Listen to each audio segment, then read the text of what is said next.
এখন কিন্তু নায়িকার অনেক সংকট। আমরা একটা সিনেমা বানাইতে গেলে একটা নায়িকা পাই না।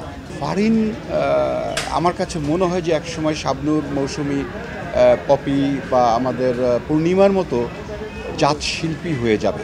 একদমই সংকট। এর মধ্যে ফারিনও এসছে, সাবিলা নূরও আসছে। আমাদের কাছে মনে হতো যে টেলিভিশনের আর্টিস্ট মানেই হয়তো বা অনেক কন্ডিশনস এগুলো দিয়ে তাদের সাথে কাজ করতে হয়। সিনেমা তো সবসময় জমজমাট থাকে, আর সবগুলো সিনেমাই যেগুলো রিলিজ হয়েছে সবগুলো সিনেমাই বিগ বাজেটের সিনেমা। এবং ঈদের যারা রিলিজ করতে চায়, ফেস্টিভ্যালে যারা ছবি রিলিজ করতে চায়, ওরা একটু ভালো করে যত্ন করে কেয়ারফুলি দর্শকদের জন্যই আসলে সিনেমা নির্মাণ করে। তো সেই হিসেবে আমরাও করেছি। আমরা দেখেছি যে আমার ছবি যেহেতু ইনসাফ রিলিজ করেছি, আমরা দেখেছি যে দর্শকদের রিয়েল একটা বিনোদন দেওয়ার জন্য যারা আছে, বিশেষ করে আমরা যে সমস্ত কাস্টিং আমরা কাস্ট করেছি সবগুলোই জনপ্রিয় অ্যাক্টর অ্যাক্ট্রেস। শরীফুল রাজ, আমাদের মোশাররফ করিম, চঞ্চল চৌধুরী, তারপরে মিশা সওদাগর, তাসনিয়া ফারিন নতুন করে তাকে অভিষেক হয়েছে আমার ছবিতে। তো আমরা মনে করি আমাদের ছবির রেজাল্ট কী হবে না হবে সেটা বড় কথা না। আমরা এই যে একটা নায়িকা, এখন কিন্তু নায়িকার অনেক সংকট সিনেমার, তো সেখানে একজন আমরা নায়িকাকে দিতে পারছি।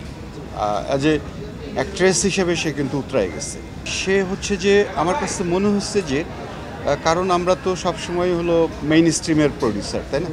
আমাদের কাছে মনে হতো যে টেলিভিশনের আর্টিস্ট মানেই হয়তো বা অনেক তাদের হচ্ছে যে অনেক শর্ত, অনেক সুবিধা অসুবিধা, বলা না বলা, অনেক কথাবার্তা দিয়ে কন্ডিশনস এগুলো দিয়ে তাদের সাথে কাজ করতে হয়। আমাদের যেমন ফিল্মের আমরা মেইন স্ট্রিমের যেটা নায়িকা, ওরা তো ফ্রি ফ্রাঙ্কলি সবসময় যেভাবেই হয়, তো সেইটার একটা আমরা আশঙ্কায় ছিলাম। কিন্তু কাজ করতে এসে দেখলাম যে একেবারেই সে আমাদের মেইন স্ট্রিমের যে নায়িকারা যেভাবে কাজ করে, একদম কোনো না নেই, কোনো কিছুতেই এত আগ্রহ নিয়ে কাজ করেছে। কোনো রকম কোনো ডিস্টার্ব ছিল না, কোনো রকম কোনো পাঞ্চুয়াল ছিল, সব কিছুতেই সে খুবই, এবং অ্যাক্টিংয়ে বিশেষ করে আমার হচ্ছে যে আর কিছু থাকুক না থাকুক, তার অ্যাক্টিংয়ে সে খুবই পার হয়ে গেছে একদম। আমি বলবো যে 100 অ্যাক্টিং করেছে সে। খুবই সংকট সত্যিকার অর্থে। এখন আমরা একটা সিনেমা বানাইতে গেলে একটা নায়িকা পাই না, এবং নায়কও পাই না, কারণ একজনের উপরে ইন্ডাস্ট্রি নির্ভরশীল। তো আমরা সেই জায়গায় শরীফুল রাজকেও এনেছি, যাই হোক রাজের কথা পরে আসি।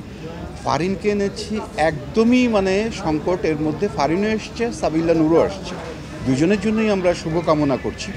তো ফারিনের বিষয়, যেহেতু আমার ছবিতে ফারিন কাজ করেছে, সেহেতু ফারিনের বিষয়ে বলবো, ফারিন আমার কাছে মনে হয় যে একসময় শাবনূর, মৌসুমী, পপি বা আমাদের পূর্ণিমার মতো জাত শিল্পী হয়ে যাবে।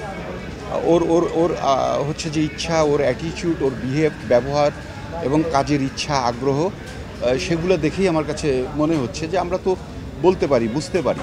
তবে প্রথম ছবি তো, আরও কয়েকটা ছবি যাক, আমার মনে হয় খুব একটা শক্ত একটা জায়গা করে নিল।